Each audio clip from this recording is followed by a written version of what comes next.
Meu avô morto me salvou do suicídio. Antes de meu avô falecer, ele sempre nos dizia como, após sua morte, ele nos apareceria com suas roupas brancas e nos protegeria. Ele faleceu de câncer quando eu tinha 8 anos. Os anos passaram e eu era uma criança muito infeliz, autismo não diagnosticado, vítima de agressão sexual. Então aos 14 anos de idade tentei me enforcar. Falhou, graças a Deus. Enquanto me afastava, a imagem de meu avô me apareceu e me disse que ainda não era minha hora de ir e me implorou para acordar. Eu acordei, deitado no chão do meu quarto e corri para baixo até minha mãe, chorando, dizendo a ela o que eu havia feito. Ela subiu logo depois para limpar as cordas e me disse muito mais tarde que parecia que elas haviam sido cortadas com uma faca. Depois daquele acontecimento traumático, comecei a ver coisas, fumaças de névoa lá fora em frente à janela do meu quarto. Quando eu tinha 16 anos foi a primeira vez que vi de fato que era meu avô, apenas flutuando na frente da minha janela. Tentei falar com ele algumas vezes,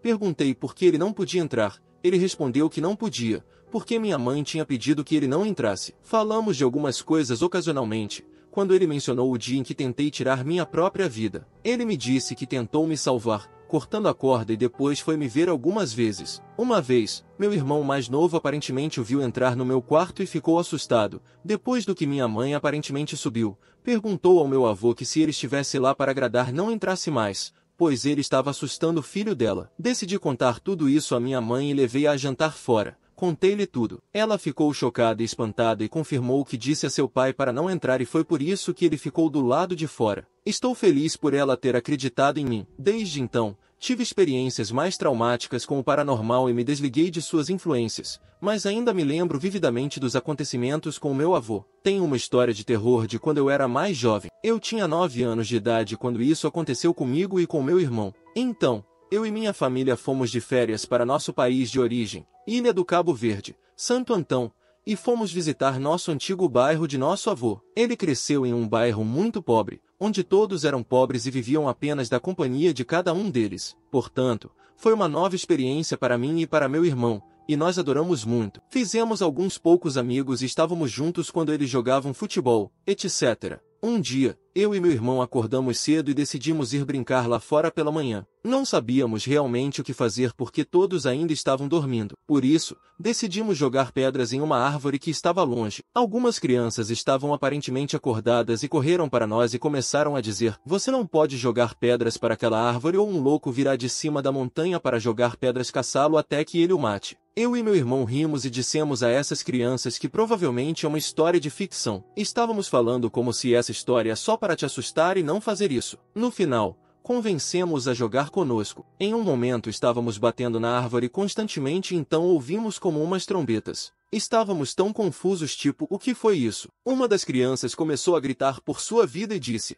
"Olhe para cima da montanha." Fiquei tão chocado. O homem estava vestido como um palhaço vermelho preto com dentes realmente afiados e ele estava saltando muito rápido na nossa direção. Eu e meu irmão corremos por nossas vidas e trancamos a casa, chorando e gritando por nossas vidas. Contamos a história para nossa avó e nossa mãe. Meu avô não se importou nem um pouco. Então eles saíram para procurar e não viram ninguém. Naquele momento nós nunca quisemos sair e só queríamos voltar para nossa verdadeira casa em São Vicente. Então um dia depois voltamos e outra semana depois estávamos de volta ao nosso país na Europa. 2 anos depois voltamos para o local do incidente. Eu e meu irmão estávamos lembrando desta situação e estávamos apenas rindo sobre ela. Vimos as crianças de volta e, claro, elas cresceram e compartilhamos algumas histórias que vivemos na Europa. Mas meu irmão percebeu que uma das crianças tinha desaparecido. Então ele perguntou onde ela estava, e um deles respondeu com: "O homem que correu atrás de nós o matou e o jogou em um poço." Pensei imediatamente: foi por isso que minha mãe e minha avó não o viram. É arriscado tentar recuperar seu corpo, mas eles nos levaram até ele. Faltavam partes do corpo e era nojento de se ver. Porque o incidente aconteceu,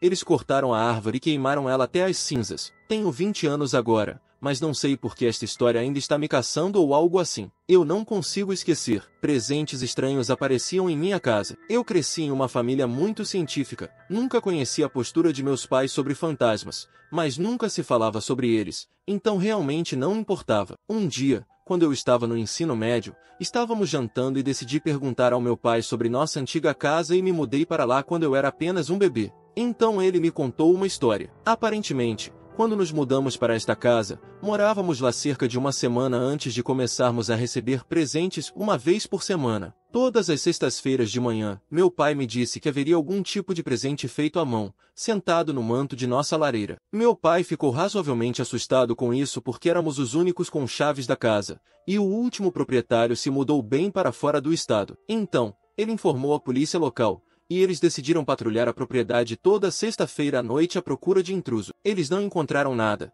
e como se podia imaginar, os presentes continuavam a chegar. Então, meu pai me disse que eles acabaram desistindo e se sentindo impotentes. Ele foi à nossa igreja local. Por fim, ele mandou um padre vir e abençoar a casa, e nós paramos de receber os presentes. O que realmente me assustou foi o fato de que meu pai nunca acreditou em fantasmas, e não mencionou uma única vez que um fantasma estava fazendo aparecer esses presentes. Ele é um engenheiro, então ele sempre tenta desmascarar as pessoas e histórias paranormais com uma explicação realista, mas ele estava 100% sério com esta história. Um dos presentes que recebemos ainda temos, é um trenó de madeira com uma pequena pintura de um homem, presumivelmente meu pai, puxando a mim e minha irmã no trenó. Recebemos este presente cerca de 8 meses, um ano, antes de minha mãe falecer de câncer, o que tornou o quadro no trenó muito esquisito em retrospectiva. Meu pai só me contou esta história uma vez e ele negou ter me contado quando eu lhe perguntei sobre ela recentemente. Se eu conseguir encontrar o trenó, colocarei um quadro. É muito pequeno e parece bastante antigo. Sonhei com a exata morte da minha amiga antes dela morrer.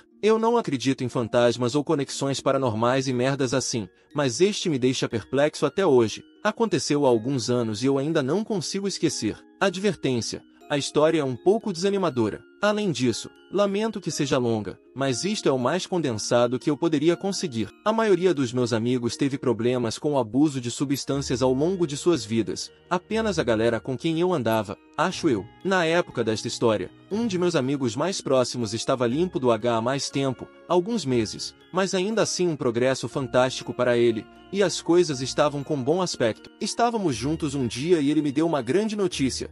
Desde o ensino médio ele e sua mãe estavam lutando por uma ação judicial por negligência médica que lhe aconteceu quando ele era mais jovem e eles ganharam. Ele conseguiu algo como cifrão 10,15k do acordo. Então a maior parte do que falamos naquele dia foi apenas como ele iria comprar algo bom para a mãe e como ele iria usar aquele dinheiro para finalmente ir para a faculdade. Honestamente, eu não parecia tão feliz há anos e foi ótimo. Um dia ou dois depois eu estava dormindo como normalmente quando, de repente, acordei por volta da 1h da manhã. Senti-me ótimo. Na verdade, me senti absolutamente eufórico. Senti-me como se estivesse deitado ao sol no mais belo dia de verão em uma poça de 1000 filhotes de cachorro. E isso foi apenas o primeiro segundo. O segundo seguinte foi aquele X1000, e o segundo seguinte foi também aquele X1000, dentro de momentos. Porém, passei de isto é muito bom, para oh merda algo está seriamente irado, antes de desmaiar. De repente, eu estava descendo as escadas até o porão de meus amigos. Estava absolutamente destruído com merda jogada em todos os lugares,